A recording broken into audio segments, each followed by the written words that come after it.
Hey guys and gals, it's me, your old buddy Mistermoose, back in the garage and back with your daily dose of Car Mechanic Simulator 2018. Alright, so yesterday we wrapped up the work on our Sprinter tow truck, and I gotta say, it turned out really nice. It is going to remain a fixture in our warehouse here, or in our workshop here, garage. I'm gonna leave it over here in front of the bay door, and you know, it'll just give a little bit to the ambiance. So this is in beta. Felicix addressed a couple of things with me yesterday, and just keep in mind it is in beta, so there will be some more tweaking to this. Hopefully one day he gets the liveries worked out. If he does, I'll slap a moose logo up on the front of this, and that will really make it a cool, you know, fixture here in the garage. But even as it sits, it just it's nice to have it. The Clio has been sold off. I took the profits of it and rolled it into this guy here. This is a Caster Earthquake. It's the four-wheel drive Ford in the game. But yeah, I bought it for right around $104,000.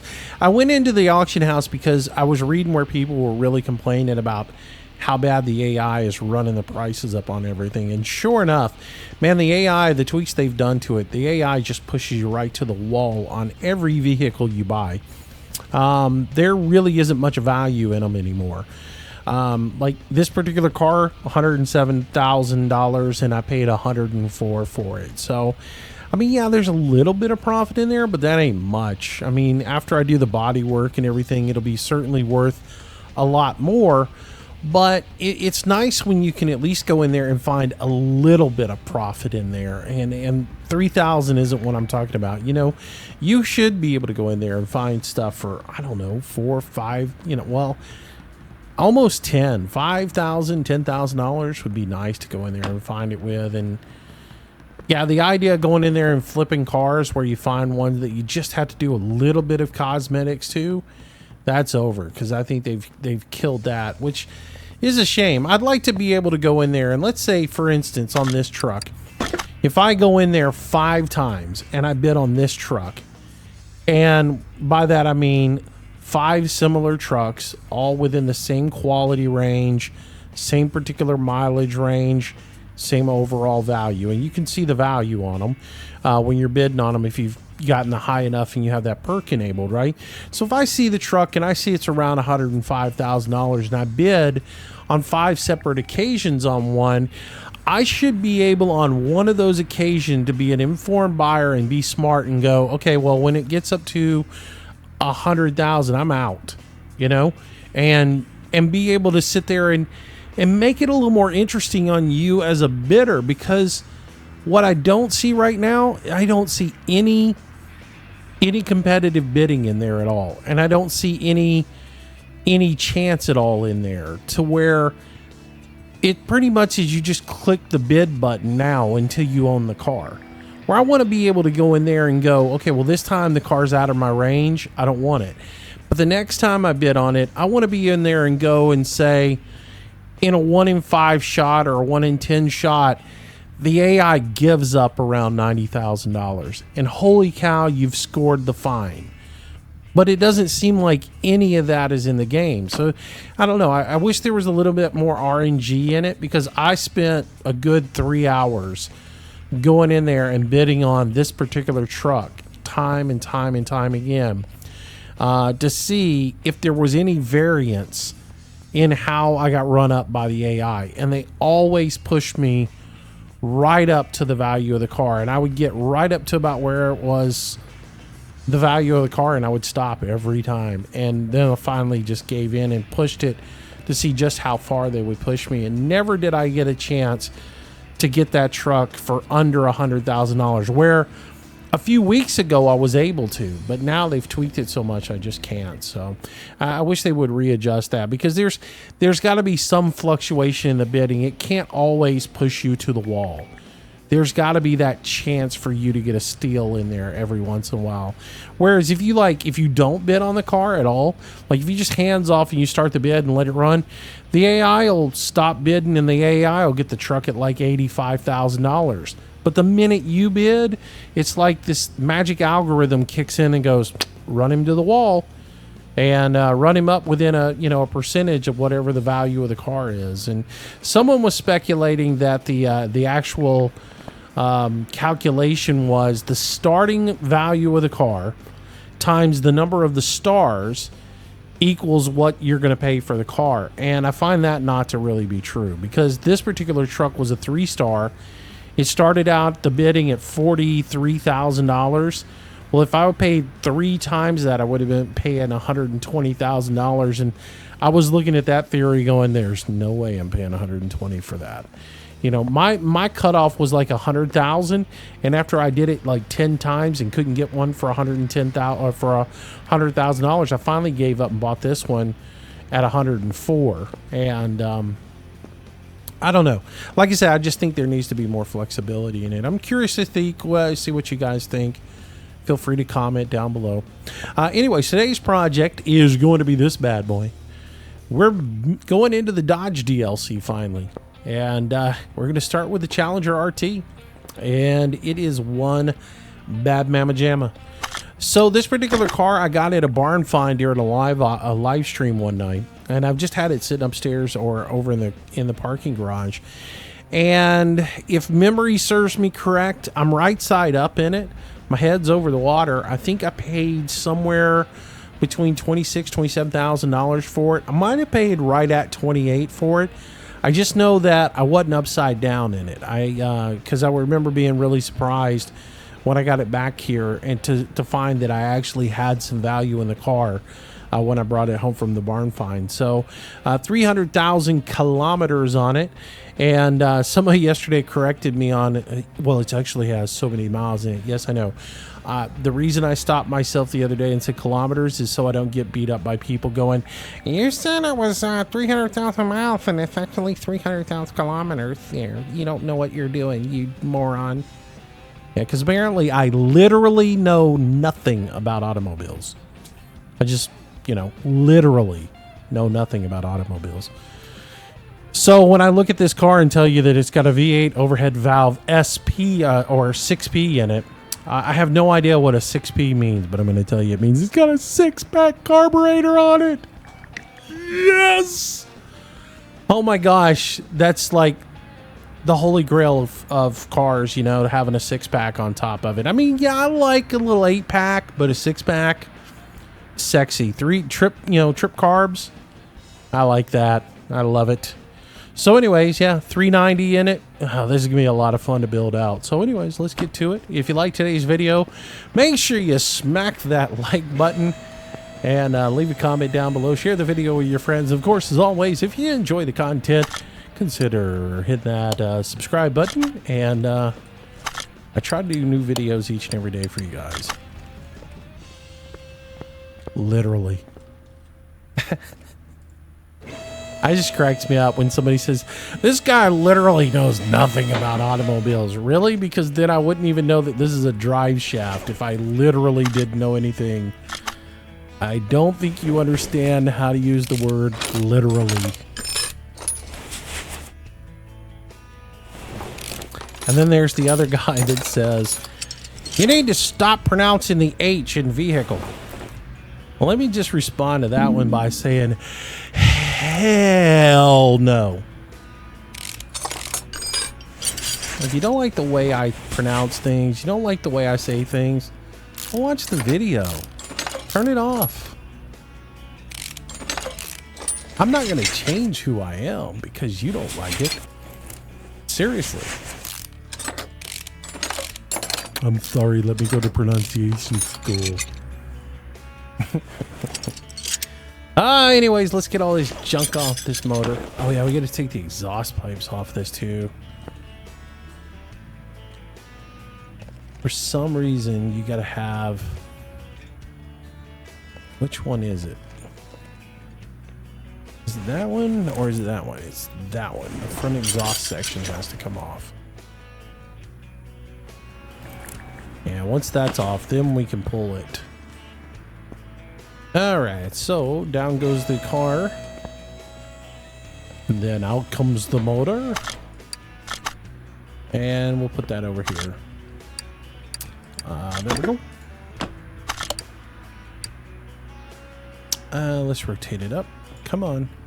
I don't know what's going on with this. You have to hit the button like 3-4 times to get it to initially turn. Oh, that's a beast, man. Cannot wait to build that out. That ought to be a fun build. And it's going to be different from all the other, you know, overhead valve engines we built, because seeing as licensed, it's a little bit closer to what the original motor was. It won't be spot on, but it's going to be closer. All right, with that said, let's go ahead and get this thing up. We're going to work on the suspension first. Yep, I got to keep you in suspense as to what the engines are going to be like. So we'll build out the undercarriage here first, and then we'll come back and work on the motor. But again, I'm trying to do things more in a manner of where I would head with it. And you know, yeah, truth be told, if I pull the engine out of the car, I might go ahead and tear it down so I could send the heads to the shop to get them reworked. And you know, I might do that one evening before I'm working on the body. But to be in all honesty with you, I mean, there's several weeks of work normally to do on a body, on a frame and everything, before I would even be to that point where I needed to address the engine. So, I don't know, there's a reason I do it this way.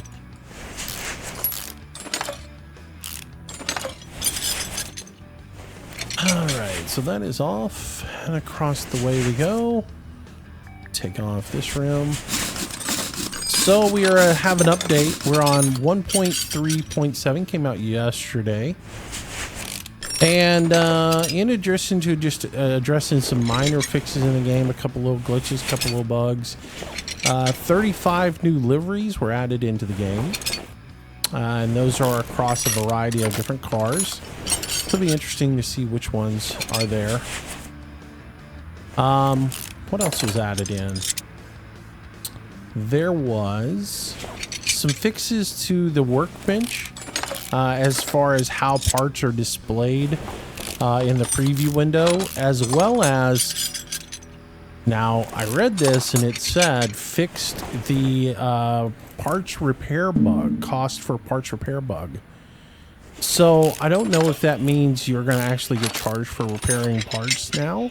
But we will certainly find out in just a minute, because we're getting ready to go over to the bench. But if that is the case, that's good news, because so far we haven't been paying to repair parts. And can't wait to see that actually get implemented.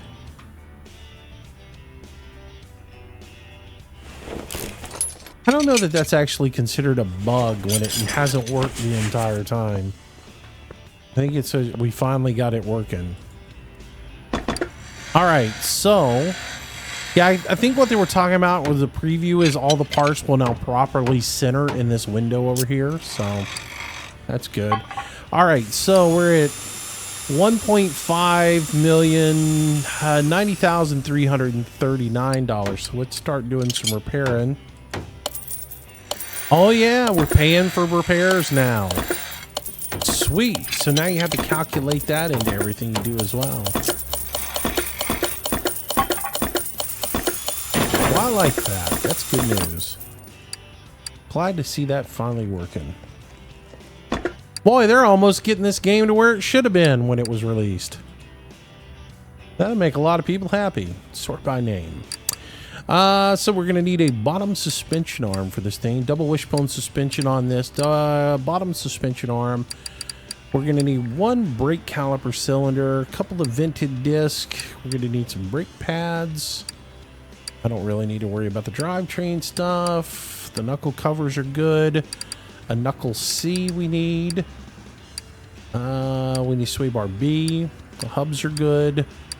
Inner and outer tie rods, 12 bushings. We'll need to get. Steering rack is good. End-link B. Upper suspension arm is good. And we need the wheel hub. So the only real mean things we need are the bottom suspension arm and that steering knuckle C. So, all right, cool. Let's go into the store and make some purchases, and then we'll get that front end rebuilt. Go to the spring thing as soon as you come out of the store. Go to the spring thing as soon as you get out of the store, Moose. Y'all think I'll actually do it? Probably not. Probably will forget. Between now and then, I will probably forget to go and fix the springs before I go to the car. Steering knuckle C. Sway bar B. 2 inner tie rods. 2 outer tie rods. Come down here. Need 12 of these. Not 13, just 12.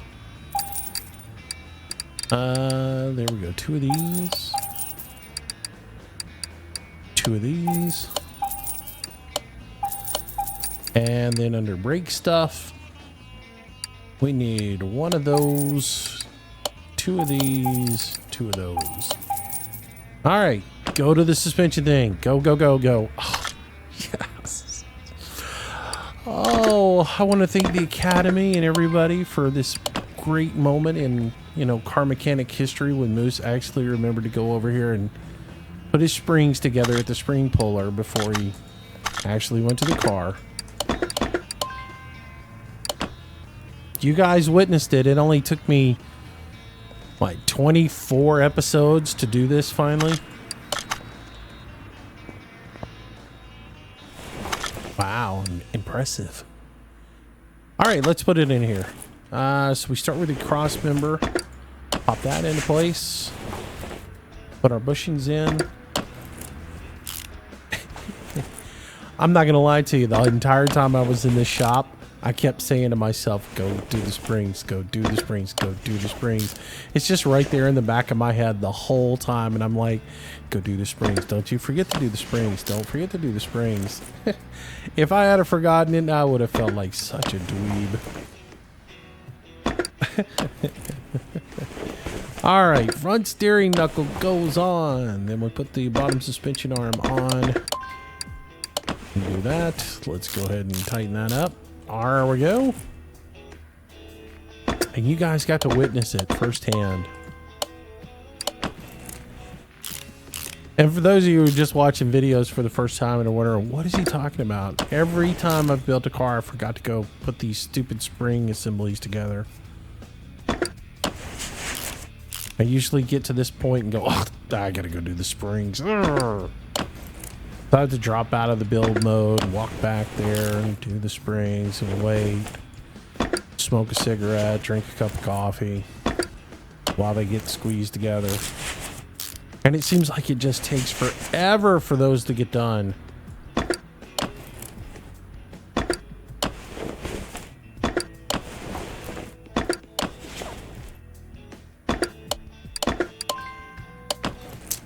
All right. That's that side. Oops. All right, let's do this side.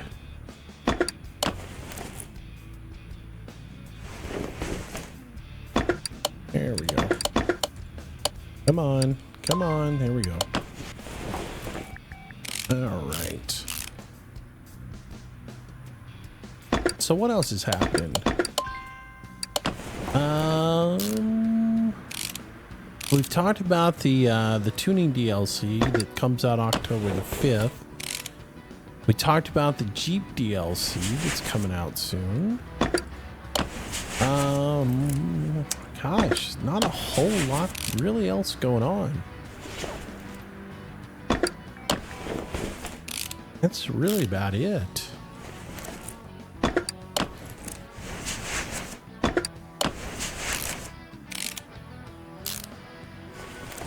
Kind of laid back times in the world of Car Mechanic Simulator.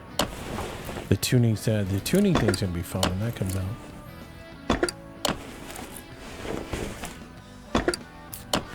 Been a lot of discussion in the forums about the warehouse. Some people don't like it. Some people don't understand why it's even there. There were some people saying that it needs fixed so it's actually useful. I'm like, I don't get that. I don't get that whole conversation because to me, the warehouse is pretty useful. I would like to see it. I don't really understand the tab at the top that allows you to rename the warehouse. You know, where it says warehouse 1. Are they going to let you buy more warehouse spots down the road? That would sort of be cool. But I don't get why people don't find it useful. I mean, it's far, for me, it's far better than what was in CMS 15. In 15, you had no such thing as a parts warehouse. So if you were doing brake jobs or something and you bought, you know, 10 sets of pads, you had to keep them in your inventory the entire time. And of course, back then we didn't have a junkyard to go to pick parts out of. But, you know, there was that, you know, I would, when I was just grinding out, and I still do it, when I'm just grinding out brake job after brake job after brake job, and I know that's what I'm going to do, I will go into the parts store and I will buy 10 complete sets of everything, because I know that's what I'm going to do. I know I'm going to sit down, I'm going to do, you know, 10 brake jobs in a row. So I'll go ahead and I'll buy all the pads, all the, you know, rotors and everything that I need for them. And then that way I don't even have to stop and go in the store. I can just take them all out and do it. But if I get into a situation where, okay, well, I'm done, I'm going to go do something else, and I still got parts in my inventory, I can always go and throw those into the warehouse now, and they're out of my inventory. And that's good, because, you know, when I'm doing a project like this, the only thing I want in my inventory is the parts associated with that particular project.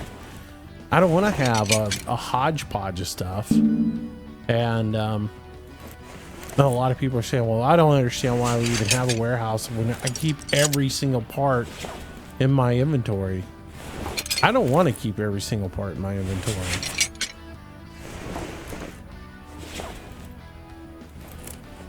Middle muffler, front exhaust pipes. All right, so that's everything out from underneath there. Let's go over here and see what we can repair. Oh, we lost the leaf spring.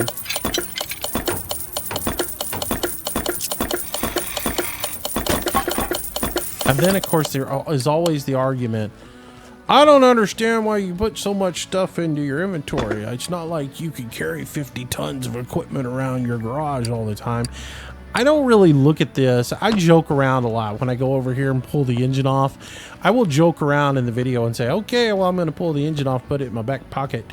You know, I know that's not reality. I mean, the game can't, you know, they can't put all the parts out here on the workbench. You can't have roll-arounds like this with all your, like if I was doing an engine over here, all across this counter, there'd be a gasket kit laid out. I'd probably have a styrofoam block with all of the push rods plunged into it. And, you know, and then I'd have all, you know, stuff laid out all over in here. And, you know, it would be like an assembly line. Everything would be laid out. And that's the way I look at the inventory system in this. When I hit I and I go into my inventory, I think of it as having a rollerway right next to me that I can pull my parts out of. Because if I was working on a lift like this, you can bet I'd have this toolbox pulled right over here with the tools I'm using and the parts that I need on top of it. So that's sort of the way I look at the system on it. And I don't sit and pretend that I'm carrying 2,500 pounds of parts on me at one time. Inventory. Speaking of which, you need to go back in here and look at what we need here. All right, so I can get rid of this because I don't need it anymore. And I get rid of that, and I get rid of that and that because we don't need those anymore. The brake shoes are good. The clutch pad, I think I decided I wasn't going to do brake shoes anymore. So let's just go ahead and delete those. And we're going to buy new brake shoes. Because, again, enough with the repairing things that aren't repairable. I could buy kit and repair the drum wheel cylinders, so I'm not gonna sweat that part of it. But I need 2 brake drums, 2 sets of shoes, 2 don't need the wheel cylinders. I just stated that. That's for the front end. I don't need it anymore. I don't need that anymore. Fuel pump. Fuel tank. I need a new one. I need a leaf spring. I got all the U-bolts this time. That's good. And the axle's good. The housings are good. Which, to me, unless you had a bearing go out and your axle, you know, just wobbled around in there, I don't see why you would need to replace these either. You know, you just clean them up with a wire brush, paint them. Wish you could paint parts in the game that pertain to the engine and the frame. I really wish you could do that, because that would be part of the whole thing for me. All right, so the hubs are good. I need a rear axle and really a leaf spring. That's about it. And then, of course, the shocks, which are the rear shock Bs. And I need 4 small bushings. Not too bad. Not too bad at all. All right, so starting with the brakes, since we're already here. 2 drums. 2 sets of shoes. That is that. Suspension parts. We come down to leaf springs. That's the first thing that we can buy for it. We grab that. Everything else we had. Then we need 2 of these. And I need 4 of these guys. And that is one of those. That's it. Simple rear end to build in this game. Not so simple in real life, but you're not having to pack bearings with grease or work on the rear end. Not having to pull the rear chunk out and all the gears that are in it. Make it really super easy. Oops, that's not what I want to do. I want to go for that. There we go. Now we put the U-bolts in, which are my nemesis on this rear end, because I usually forget to put them on. And then we'll swing over to the other side and we'll do the same thing over there. So we'll go with the leaf spring first. And we'll put in our small bushings.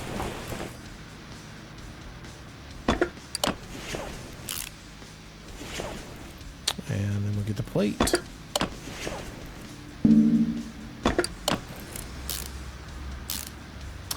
There's been let's see, there were some other discussions in the forums too about some people complaining about not getting the welder until late in the game.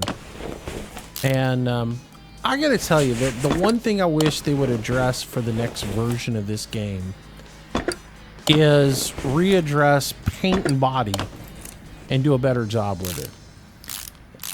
I totally agree with having to work through stuff and have to grind through, because that makes if you don't have anything to work towards, the game's boring.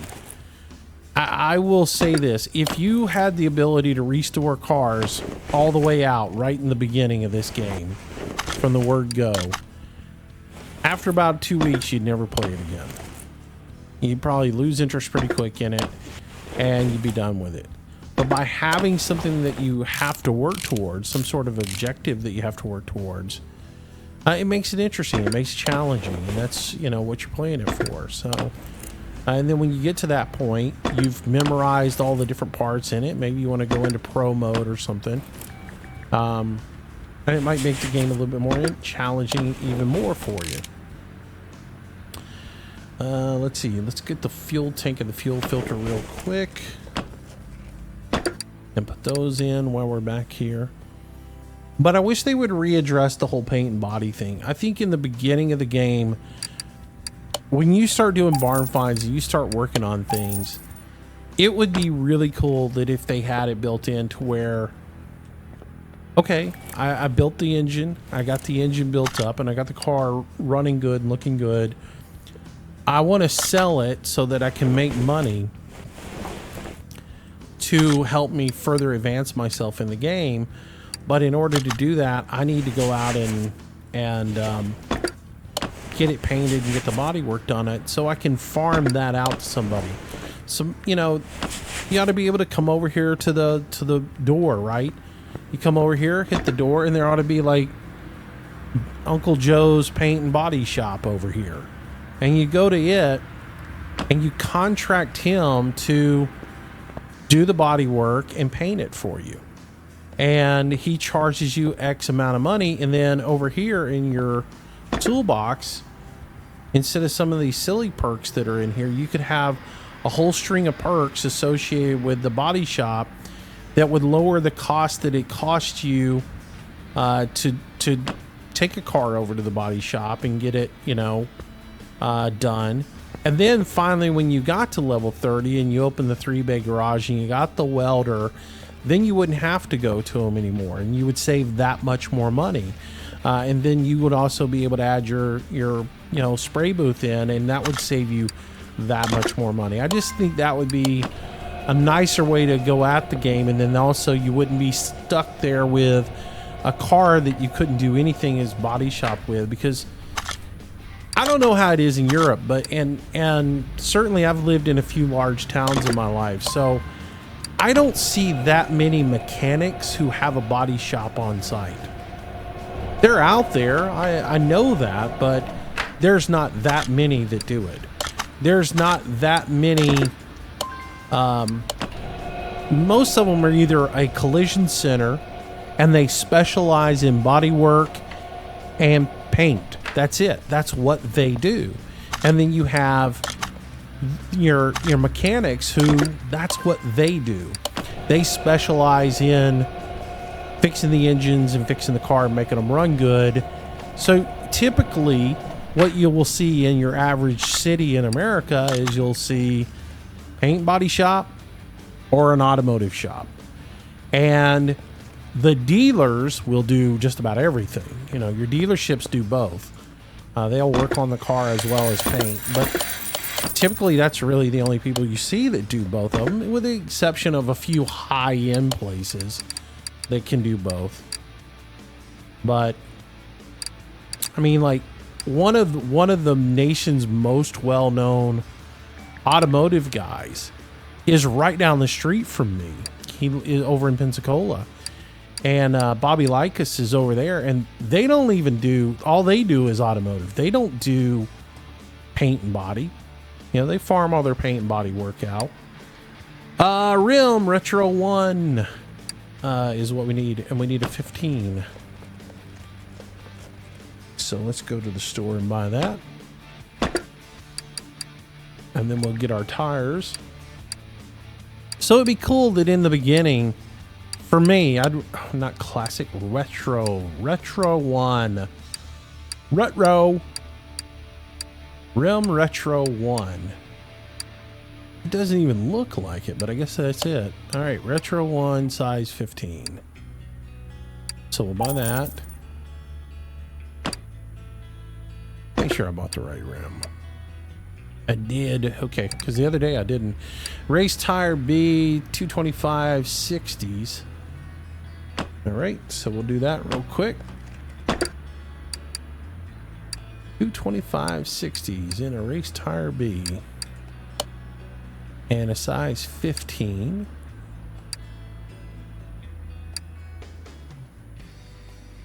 And a 60.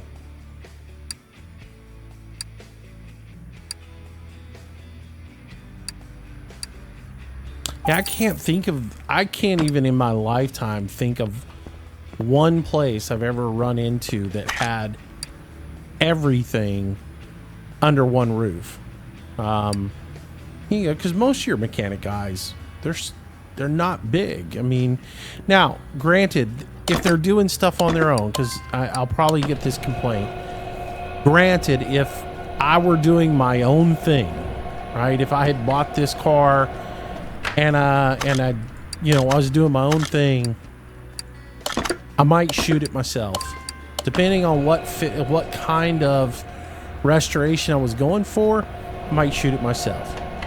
You know, because really all you need is an air compressor and a gun and some place where you can keep the dust down. It doesn't have to be a You don't have to have a bake room or any of that stuff to paint a car. But that's if I'm just doing it for me and I'm not worried about the quality of the paint job that's going for it. If I'm trying to do a factory quality restoration on one, you know, a collector's type restoration on one, then I'm probably going to take that somewhere to get it shot by a pro.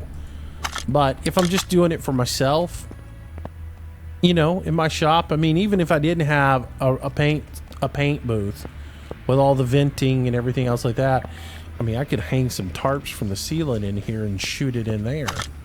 I've shot plenty of cars in my driveway before, so as long as the wind's not up that day. But that doesn't mean I would go out and buy a paint booth and put it in. So I know people may disagree with me that, and there's probably, like I said, somebody's going to come with an example of, well, I live in this town and this place here has, you know, one, and they got everything in it. Okay, well, it's not a common occurrence, not anywhere I've lived, and I've lived in some pretty big towns. I've never really run across automotive mechanics, let's put it that way, repair shops that have both paint and body, or do both mechanical and paint and body. If you get to the point where you're doing them both, you're doing, well, a whole lot of work.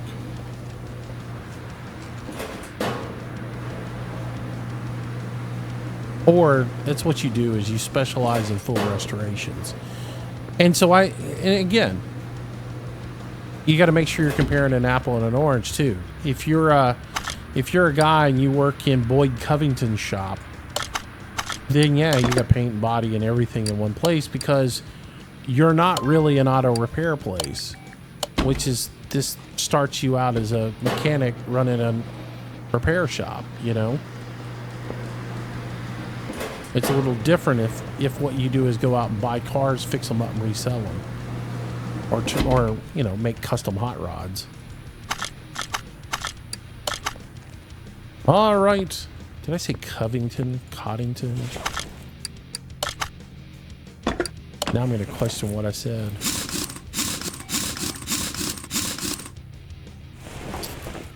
All righty. Yeah. I think you start off as a mechanic in this game and end up being Chip Foose in the end. How about that?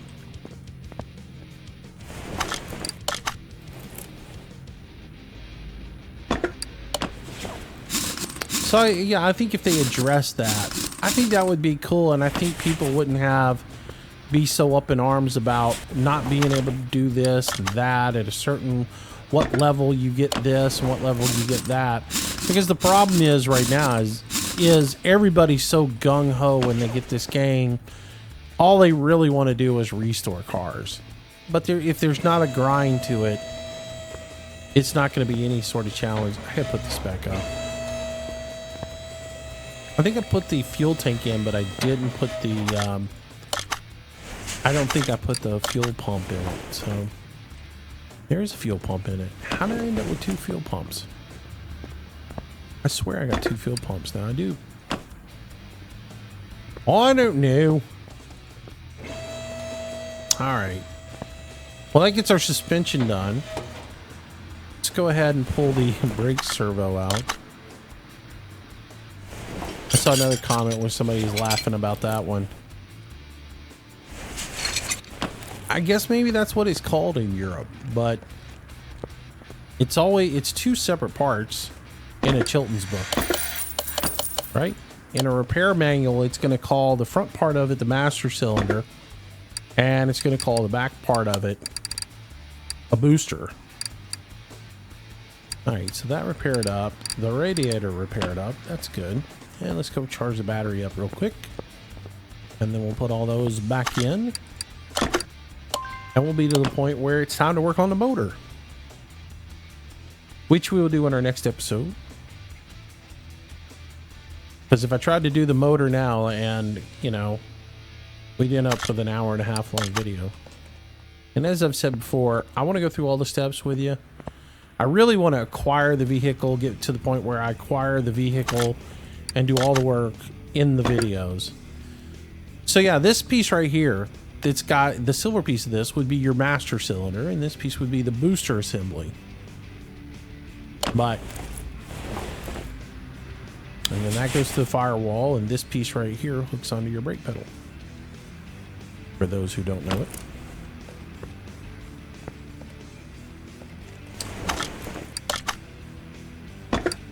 And for those who think I talk to everybody like your 3-year-olds, you have to keep in mind that while you may be watching this video and you may be a 20-something or a 30-something or whatever, I have a whole lot of kids that watch these videos. A whole lot of kids. I have a lot of parents who watch these videos with their kids. And so they may not know all these things. So please understand that. I'm not necessarily doing the videos for people who are 40 years old or 30 years old or something like that. Because I know most of my audience, a huge aspect of my audience is very young. So anyways, that's going to do it for today. We got most everything done over here on the assembly. So really it's the point of going here, doing the motor, and then we'll attack the body last. And we'll be good. All right. So anyways, thanks for watching today, guys. If you did enjoy the build, make sure you hit that like button for me. Share it with your friends. Comment down below. And of course, if you haven't already, subscribe to the video. And as I said, we will work on this tomorrow. And then after we finish this one up, we will probably work on this guy. And one of the reasons I built this is somebody said I ought to build one. So, you know, we're just kind of working through all the vehicles and getting as many as done as we can. I don't know about the Charger, about doing it. The Challenger, because we've already basically done a Charger when we did the Daytona. So, I don't know. You guys tell me in the comments down below. All right, till tomorrow, stay safe. Have a great day. God bless y'all. Bye-bye.